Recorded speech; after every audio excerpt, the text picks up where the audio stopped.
Sejam muito bem-vindos. Evangelho do Amor. No livro de Naum, e sim, há um livro na Bíblia chamado Naum, livro do profeta Naum, capítulo 3, no versículo 5. Deus diz assim: eis que eu estou contra você, diz o Senhor dos Exércitos. Levantarei as abas da sua saia sobre o seu rosto, mostrarei às nações a sua nudez e aos reinos as suas vergonhas. Eu lembro de ter lido esse versículo, eu era ainda adolescente. E talvez a preocupação na cabeça de um adolescente com a sua privacidade, com a sua intimidade, seja ainda maior do que a dos demais nessa época, na fase da vida. E eu ficava pensando, Deus está ameaçando fazer isso. Erguer a saia sobre o rosto, expor a nudez e a vergonha. Agora, o que você precisamos entender quando falamos do Evangelho é que não há nada encoberto, que não será exposto ou conhecido. Paulo fala do dia em que Deus vai julgar os segredos dos homens. A Bíblia fala que, por ocasião do julgamento diante de Deus, os livros serão abertos. Particularmente, já comentei isso aqui outras vezes, eu me questiono se o sistema de registro no céu é literalmente por meio de livros. Eu particularmente acredito que Deus usou uma forma de linguagem que as pessoas daquela época entendiam, quando os únicos tipos de registros eram feitos através da escrita. Eu vou voltar para terminar a história daquele pastor a quem foi oferecida uma oportunidade. A partir do momento que ele passou a negar, zelando pela reputação e não pelo caráter, que já estava comprometido há um tempo, os líderes disseram para ele: se você não admite isso, e é uma oportunidade que nós estamos te dando de falar a verdade, nós vamos ser obrigados a trazer testemunho em relação àquilo que você tem feito. E nessa hora estufou o peito e disse: pois pode trazer qualquer falsa testemunha para essa cariação. Eu quero que ela olhe na minha cara e diga alguma coisa. Alguém se levantou da sala e introduziu pela porta não a pessoa. Era um móvel, era um rack, desses fácil de se locomover. Em cima dele tinha uma televisão, daquelas antigas de tubo. Embaixo da televisão, um videocassete. Uma fita foi colocada. E aquele cara nem sonhava que uma das suas muitas práticas tinha sido filmada e documentada do início ao fim. Aquilo já estava em posse das pessoas, estavam chamando ele a uma oportunidade de arrependimento, de confissão. Mas ele está batendo o pé, porque ele acredita que ele cobriu todos os ângulos, que ele ia manter aquilo em segredo. Eu fico tentando imaginar, se ainda restasse um pingo de decência dentro de qualquer tipo de pessoa, qual seria a sensação de assistir aquele filme. E por que eu estou falando a respeito dos livros? Eu não sei se nós que conhecemos hoje outros tipos de registros, se Deus fosse comunicar a mesma verdade do que nos aguarda, se em vez de apenas falar daquilo que está escrito nos livros, se a gente não pode imaginar que de repente alguns filmes serão expostos e exibidos. Um dia desses minha filha perguntou: pai, vai ser exibido numa tela pessoal, no privado ou em público? Eu falei: faz muita diferença. Ela falou: para alguns vai fazer muita diferença, né? De qualquer forma, a Bíblia diz que os segredos serão expostos. Muitas vezes a gente olha para alguns desenhos da própria Escritura e eu honestamente não sei te explicar, porque Ananias e Safira, aquele casal, é exposto e julgado, enquanto outros que cometeram determinados pecados, aquilo parece não ter sido exposto, pelo menos não no nível público. Mas o que a Bíblia diz em primeira carta de Paulo a Timóteo, no capítulo 5, nos versículos 24 e 25, é que existe juízo imediato, existe juízo não imediato, mas sempre haverá juízo. Paulo escreve e diz assim: os pecados de alguns são notórios, mesmo antes do juízo, mas os de outros só se manifestam mais tarde. Alguns vão ser expostos antes, outros serão expostos depois. E diz: do mesmo modo, também as boas obras se evidenciam, elas aparecem, e aquelas que não são manifestas não poderão ficar escondidas. Deus vai trazer à tona. Por quê? Ele vai trazer recompensas boas e positivas também. Então, quando falamos daquilo que é bom, a Bíblia está cheia de exemplos. Mardoqueu, o tio de Esther, descobre uma conspiração para tirar a vida do rei, que era o imperador que governava o mundo dos seus dias.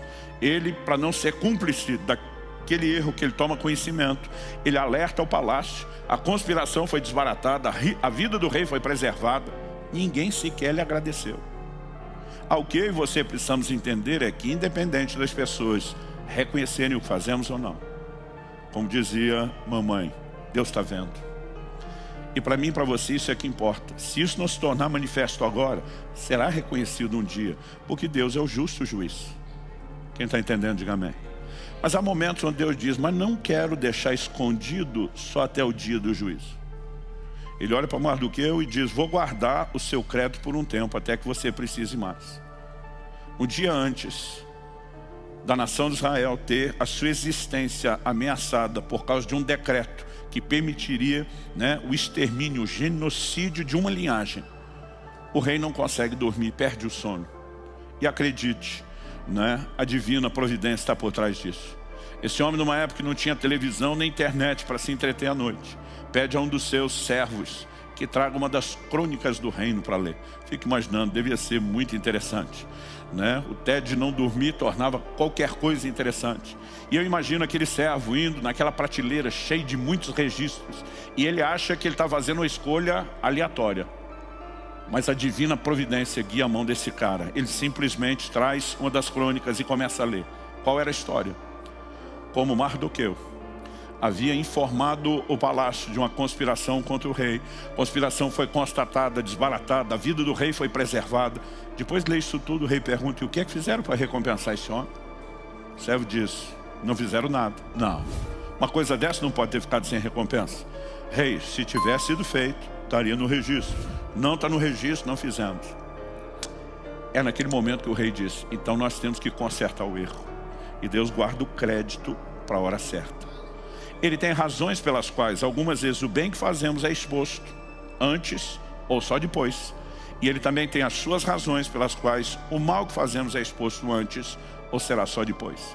Mas algo que não pode ser negado quando falamos da verdade do Evangelho é que um dia Deus há de julgar os segredos dos homens. Aonde isso deveria nos levar? A um tipo de atitude diferente, Moisés.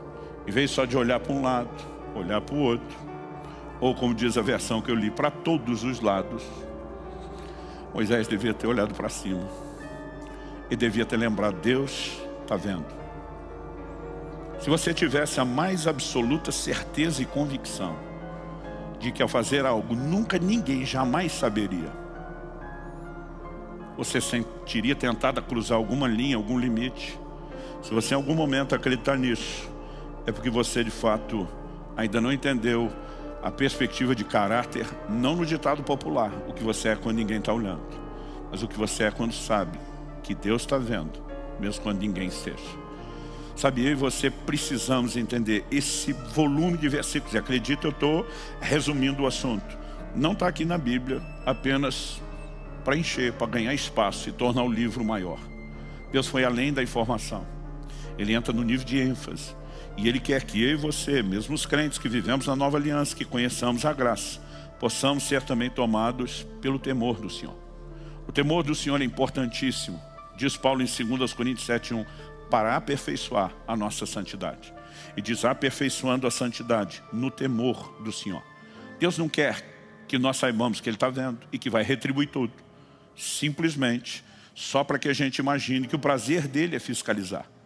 De alguma forma Ele quer que isso provoque em nós algum tipo de reação.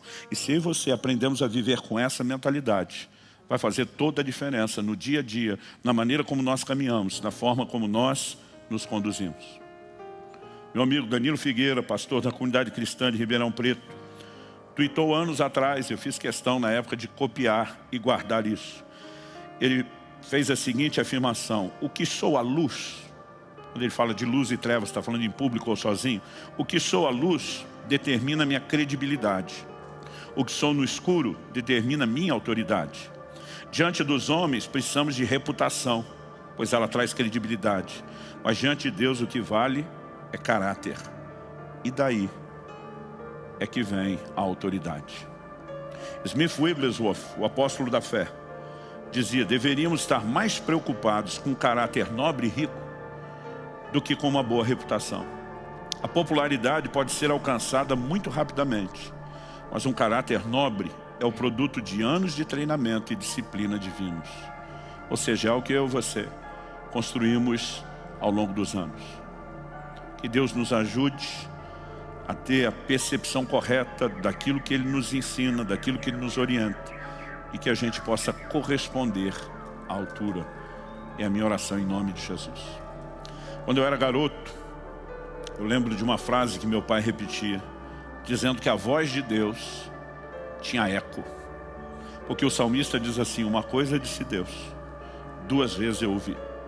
Meu pai dizia, a única forma de alguém ouvir 2 vezes uma coisa só que foi falada é quando isso dá eco. Eu ficava tentando imaginar o eco literal, porque às vezes crianças têm dificuldade para pensar em termos de alegoria e tudo vem em termos de literalidade.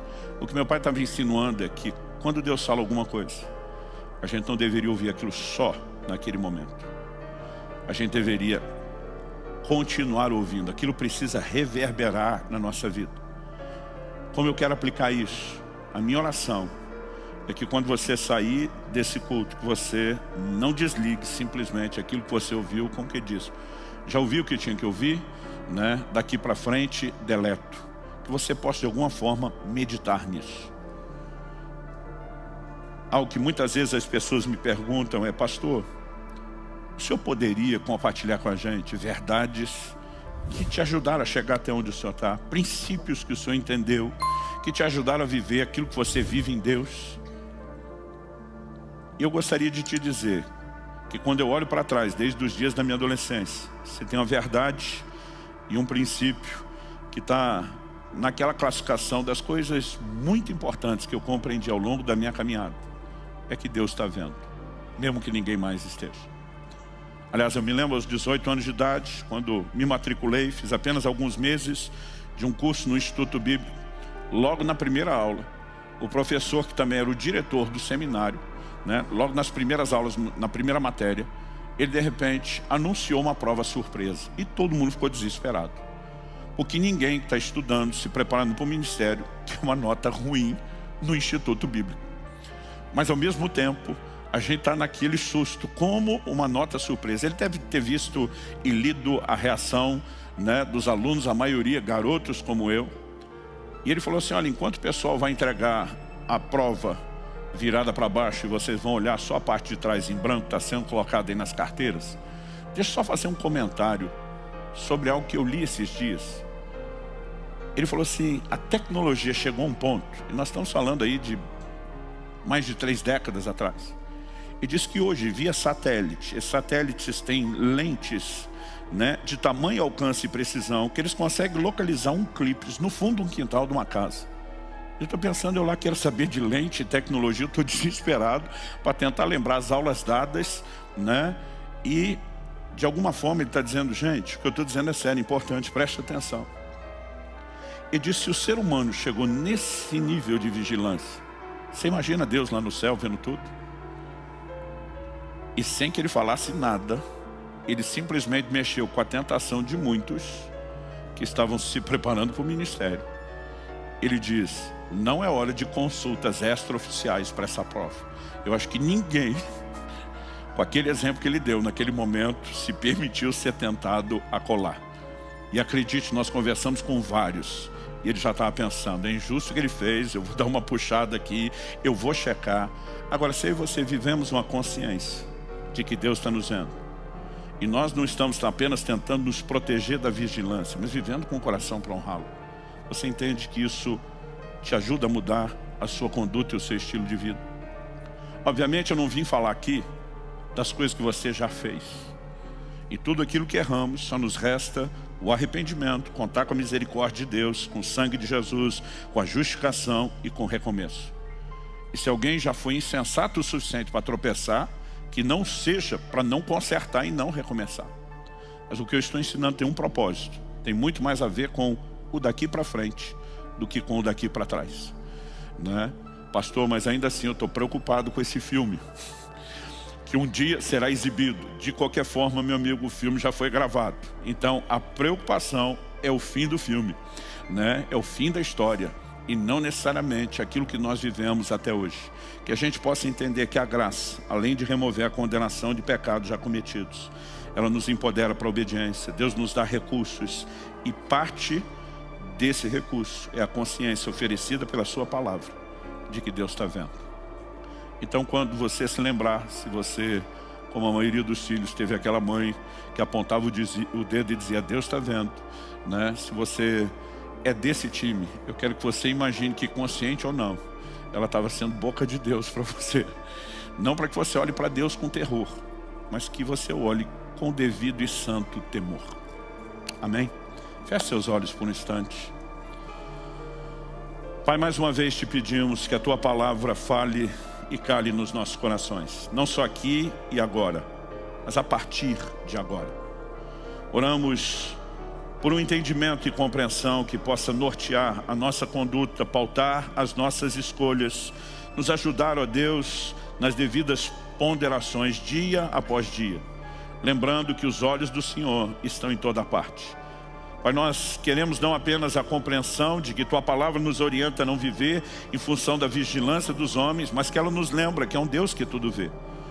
E que a razão pela qual essas duas coisas, essas duas verdades são destacadas, é porque um dia haverá prestação de contas, haverá juízo.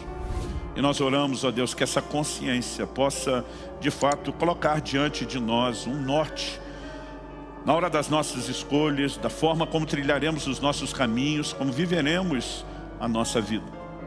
Ajuda-nos nessa noite a entender a expressão do Teu amor, não oferecendo julgamento por aquilo onde já erramos, mas nos dando a oportunidade de não seguir apenas errando, mas de poder mudar o curso, de poder recalcular a rota, de poder caminhar em direção ao seu destino da forma correta, de maneira que Te honre. E Te pedimos, Senhor, que o efeito daquilo que o Senhor está falando e comunicando ao nosso coração não termine ao final dessa reunião. Que o Teu Espírito de alguma forma faça isso reverberar dentro de cada um de nós, através da meditação, da lembrança, da consciência, da aplicação dessas verdades. Nós suplicamos, meu Deus, a manifestação da Tua graça na vida de cada um dos nossos irmãos, cada um das nossas irmãs, aqueles que nos acompanham nessa hora pela internet, na transmissão ao vivo, ou mesmo por meio de uma palavra gravada.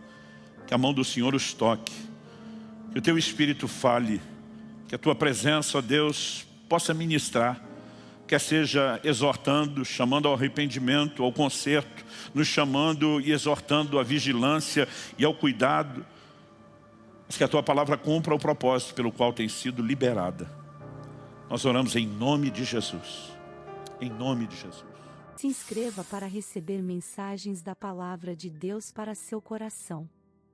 Compartilhe essa mensagem para mais vidas serem alcançadas. Que você tenha um dia repleto de paz e de bênçãos vindas da parte de Deus.